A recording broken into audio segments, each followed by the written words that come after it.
अंकित,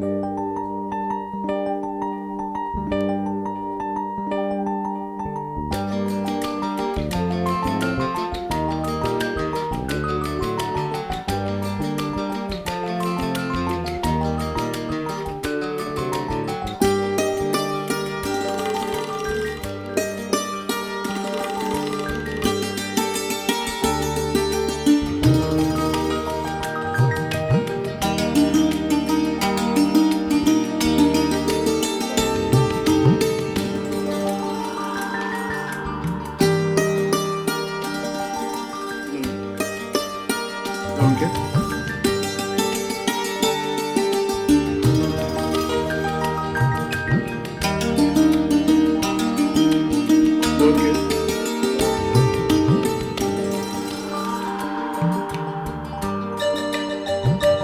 मेरी आवाज आ रही है?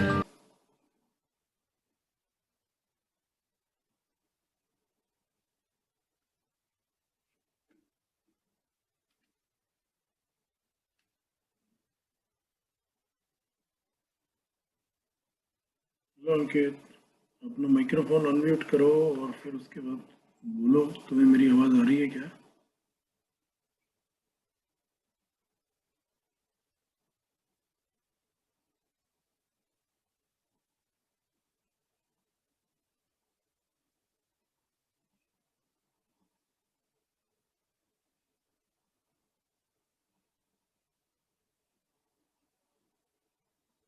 अंकित, मुझे तुम्हारी आवाज सुनाई नहीं दे रही है। तुमको मेरी आवाज सुनाई दे रही है तो फिर चैट विंडो पे ही लिख दो। चैट विंडो पे यस नो।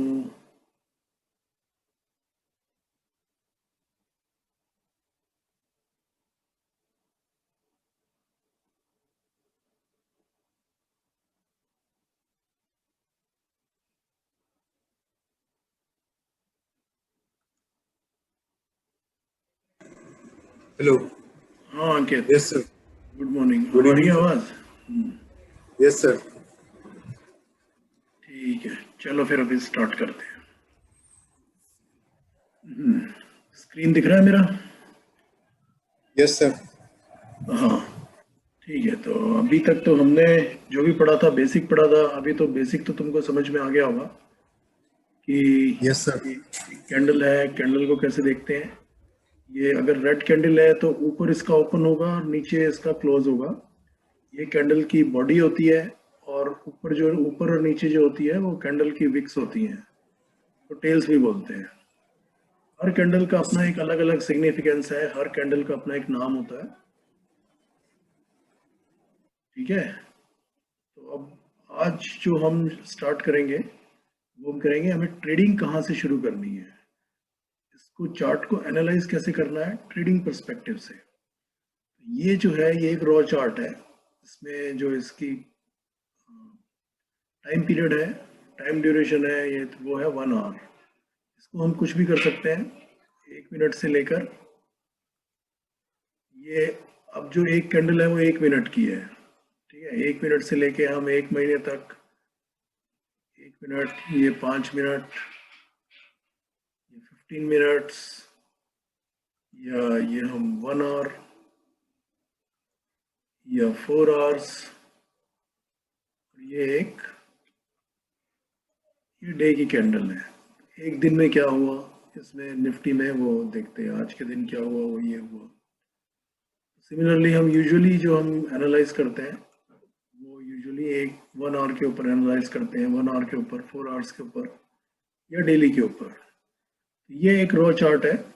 इसमें ये एक कैंडल है, ये चार्ट है, और नीचे जो दिख रहा है ये वॉल्यूम है। ठीक है। 1 घंटे में ये जो ये वाली कैंडल है, सपोज इस कैंडल में ये यहाँ पे ओपन हुआ, ऊपर यहाँ तक गया, फिर ये नीचे यहाँ तक गया, और इसने 1 घंटे में यहाँ पे क्लोजिंग मारी। लेकिन इस 1 घंटे में हाई और लो के बीच में ट्रेडिंग कितने शेयर्स की हुई, वो ये हमारा वॉल्यूम बताता है।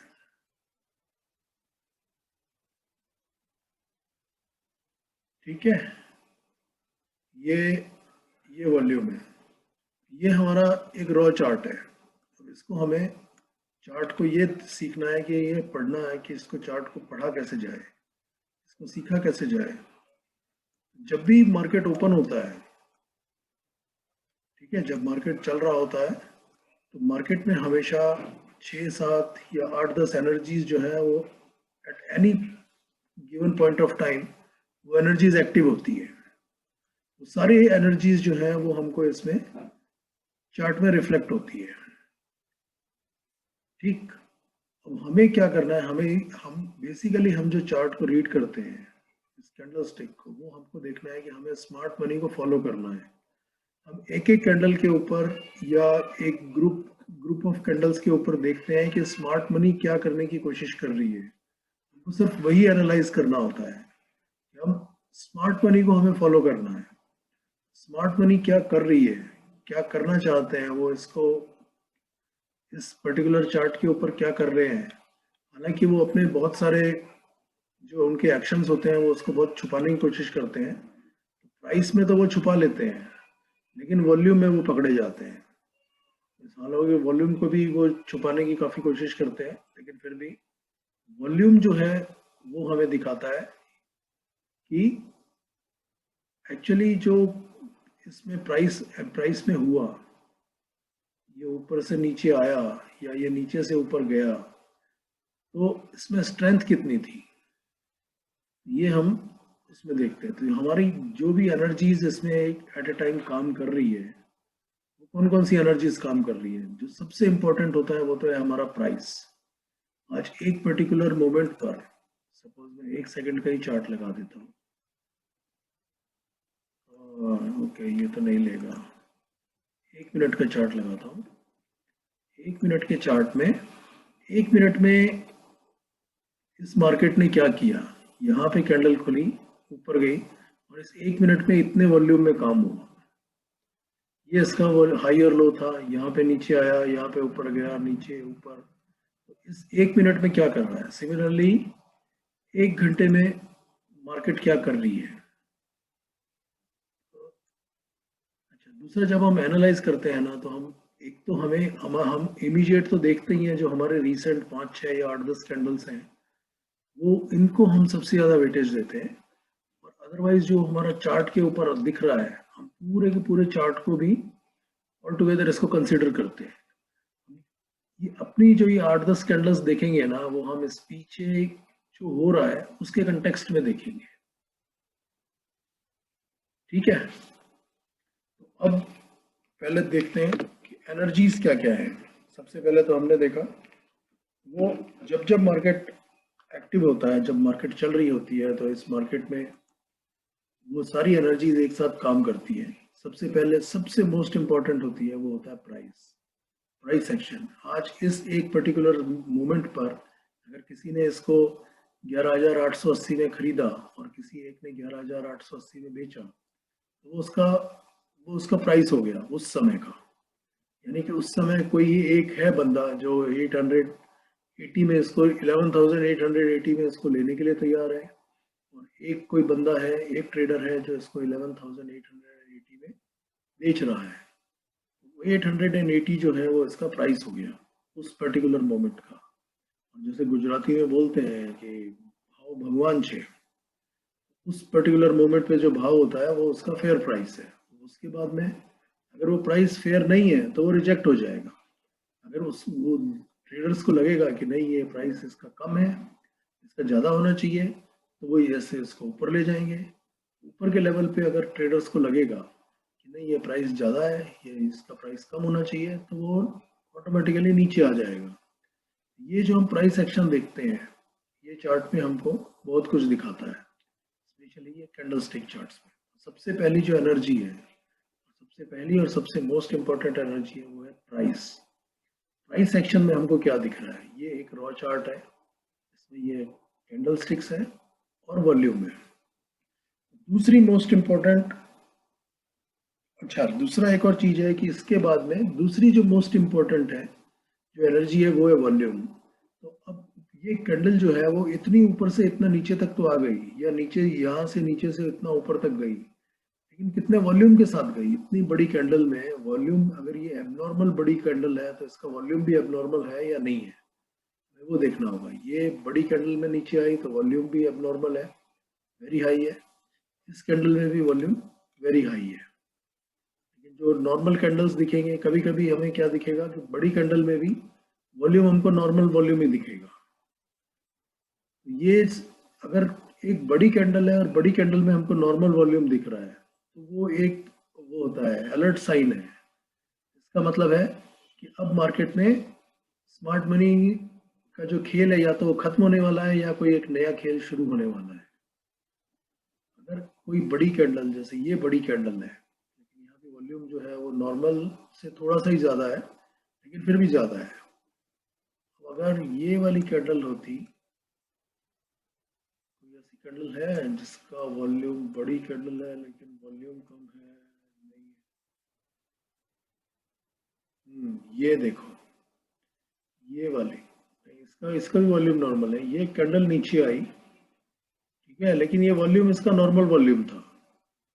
ये बड़ी कैंडल है। इसका मतलब है कि अब स्मार्ट मनी यहाँ पे टेस्ट करना चाहती है कि और कितने लोग हैं जो इसको सेल करना चाहते हैं। यानी यहाँ पे स्मार्ट मनी को, या अगर वो स्मार्ट मनी बेच रही है तो यहाँ पे उसको खरीदार नहीं मिल रहे हैं, और अगर वो खरीदना चाहती है तो यहाँ पे उसको सेलर्स नहीं मिल रहे हैं। स्मार्ट मनी फिर यहाँ पे वो, अगर वॉल्यूम कम है और कैंडल बड़ी है तो फिर वो यहाँ पे प्राइसेस रुकेंगे नहीं, या तो प्राइसेस तेजी से नीचे आएंगे या प्राइसेस तेजी से ऊपर जाएंगे। ये एक इंडिकेशन होता है। सबसे पहले, सबसे जो मोस्ट इम्पोर्टेंट एनर्जी है वो है price, second most important energy है वो है वॉल्यूम। अब बाकी की जितनी भी एनर्जीज है, ठीक है, वो इन दोनों चीजों से ही डेराइव होती है। तो इन दो चीजों के ऊपर तो हमको सबसे ज्यादा इंपॉर्टेंस देनी है। ठीक है, अब ये अगर ये आ गया, इसके बाद जो थर्ड जो इम्पोर्टेंट एनर्जी होती है वो होता है ट्रेंड। ट्रेंड हम लोग डिस्कस कर चुके हैं। एक होता है प्राइमरी ट्रेंड, एक होता है इंटरमीडिएट ट्रेंड, और एक होता है शॉर्ट टर्म ट्रेंड या इमीडिएट ट्रेंड। अगर हमें ये देखना है कि ये ओवरऑल जो ट्रेंड है वो तो ऊपर ऊपर गया, उसके बाद में ये साइडवेज चल रहा है और थोड़ा सा नीचे आ रहा है। इसका जो प्राइमरी ट्रेंड है या इंटरमीडिएट ट्रेंड है वो तो हमको ऊपर का दिख रहा है, लेकिन ऊपर यहाँ से इसके ऊपर वो जा नहीं पा रहा है। मूवमेंट इसका साइडवेज में चल रहा है, थोड़ा नीचे आता है, थोड़ा ऊपर जाता है, लेकिन जब नीचे आता है तो थोड़ा ज़्यादा आता है, ऊपर जाता है तो थोड़ा कम जाता है। तो इमीडिएट ट्रेंड जो चल रहा है इसका वो डाउन चल रहा है। लेकिन ओवरऑल हमको ये देखना है कि नीचे कहाँ तक आता है और कहाँ से आने के बाद फिर से ये ऊपर जाना शुरू करता है, ताकि हम इसमें यहाँ पे, अगर हमें बड़ा पैसा बनाना है तो हमें बड़े ट्रेंड में बैठना पड़ेगा। अदरवाइज छोटे छोटे ट्रेंड में तो बैठ के हम छोटा छोटा पैसा बना सकते हैं। Big money is in big move. Big move को आइडेंटिफाई करना वो भी एक चैलेंज है। वो सबसे पहले हमको ट्रेंड का आइडेंटिफाई करना है। सिमिलरली अगर हम 4 आवर्स का चार्ट देखेंगे तो हमको थोड़ी एक बड़ी पिक्चर दिखाएगा। 4 आवर्स के चार्ट में वो यहाँ से चला, ऊपर से नीचे आया, फिर ऊपर नीचे ऊपर नीचे, काफी ऊपर गया, यहाँ पे थोड़ी बड़ी करेक्शन आई, यहाँ आया, लेकिन अल्टीमेटली फिर ऊपर गया। और अब जो है वो करंटली सिनेरियो जो हम देख रहे हैं वो यहाँ पे है, थोड़ा सा नीचे, थोड़ा सा ऊपर, थोड़ा सा नीचे, थोड़ा सा ऊपर, इस तरह। लेकिन इसने ये अपना ये वाला लो तोड़ दिया,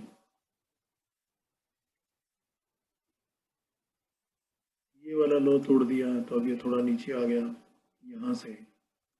वही सब चीजें हैं। ट्रेंड के बाद होता है मोमेंटम। मोमेंटम होता है कि इसमें जो हमारा ट्रेंड चल रहा है, चाहे वो ऊपर का चल रहा है या वो नीचे का चल रहा है, तो इसमें स्ट्रेंथ कितनी है वो इसके मोमेंटम से देखेंगे। अब यहाँ पे हमें वो थोड़ा थोड़ा नीचे आता हुआ तो दिख रहा है, लेकिन इसका जो ट्रेंड है, इसका मोमेंटम इसमें कितना है, वो मोमेंटम हमको वॉल्यूम से भी दिखता है, प्राइस से भी दिखता है। तो मोमेंटम क्या होता है एक्चुअली? मोमेंटम होता है वेलोसिटी। वेलोसिटी क्या होती है? Mass into speed. ठीक है, तो यहाँ पे हम जो करेंगे, तो यहाँ पे जो हमारी वेलोसिटी है, वेलोसिटी से जो हमारा ट्रेंड चल रहा है, ट्रेंड की जो स्ट्रेंथ है, जैसे स्पीड से चल रहा है वो है, और मास क्या है? मास है एक्चुअली प्राइस। तो प्राइस जो है वो किस स्पीड से या किस रेट से चेंज हो रहा है? Rate of change of price is velocity, नहीं, इज स्पीड। और price into velocity, price into speed is velocity. और यहाँ पे हम वेलोसिटी में, इसमें भी हम वो कर सकते हैं, इसका वॉल्यूम था, अभी हम वॉल्यूम कहाँ चला गया,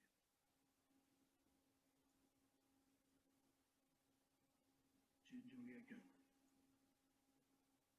ओके, अच्छा, तो बैंक निफ्टी में आ गए। ठीक है, यहाँ पे आ जाते हैं। तो जब हम वेलोसिटी को कंसिडर करेंगे, मोमेंटम को, तो हम वॉल्यूम को भी हम कंसिडर करेंगे। यहाँ पे हम एक और चीज बोल सकते हैं, प्राइस इनटू वॉल्यूम जो है वो भी मोमेंटम होता है। मोमेंटम यानी कि जब वो नीचे आ रहा है तो किस रेट से आ रहा है और कितने वॉल्यूम के साथ आ रहा है, तो उसमें स्ट्रेंथ कितनी है, ये चीजें देखते हैं। मोमेंटम के बाद होता है, जो चीजें चल रही होती है वो होती है साइकिल्स। जब एक बार ये ऊपर चल रहा है तो वो सीधा, यहाँ तो हमें फिर भी सीधा सीधा ऊपर जाता हुआ दिख रहा है, यहाँ पे हमको, एक्सक्यूज मी, यहाँ पे हमको ये साइकिल्स में चलता हुआ दिखता है। ये पहले थोड़ा सा ऊपर गया, नीचे आया, फिर थोड़ा सा ऊपर गया, नीचे आया, थोड़ा सा ऊपर, नीचे, थोड़ा सा ऊपर, फिर नीचे। इस तरह ओवरऑल इसका ट्रेंड जो है वो ऊपर का इंटेक्ट है, लेकिन ये ऊपर जो जा रहा है वो ऊपर और नीचे के साइकिल्स में होते हुए जा रहा है।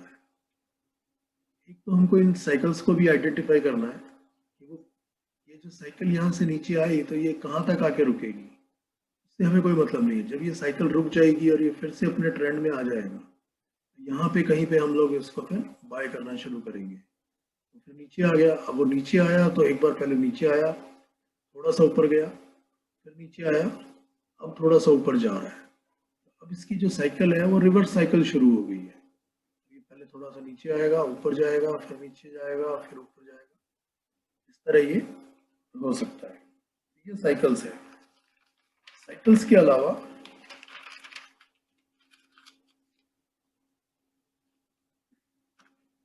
एक होते हैं हमारे पास गैप्स।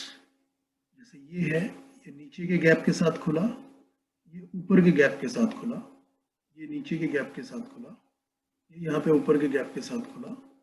इस तरह हमको जगह जगह अपने चार्ट में गैप्स दिखेंगे। गैप्स की भी अपनी, ये ऊपर के गैप के साथ खुला, ये ऊपर का गैप है, ये ऊपर का गैप है।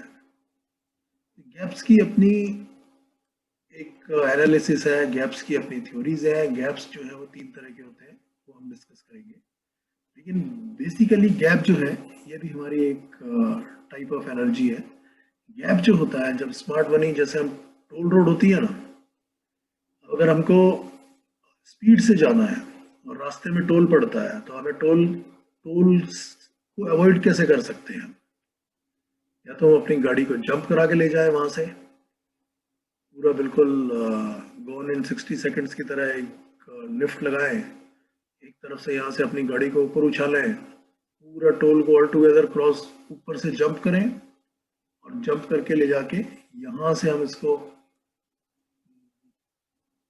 जैसे ये अगर हम यहाँ पे जा रहे हैं, ये हमारी रोड है और हमको यहाँ से, ये टोल है सपोज, ये हमारा टोल है। अब हमको अगर यहाँ से इस टोल को अवॉइड करना है, हमें ऑल टुगेदर इसको जंप करते हुए यहाँ पे लेके जाना है। अगर यहाँ पे एक और टोल है तो यहाँ से इसको जंप करके यहाँ पे लेके जाना है। ठीक है, तो स्मार्ट मनी क्या करती है कि जब जो गैप्स होते हैं, वो स्मार्ट मनी इसलिए क्रिएट करती है कि वो यहाँ पे टोल्स को अवॉइड करना चाहती है।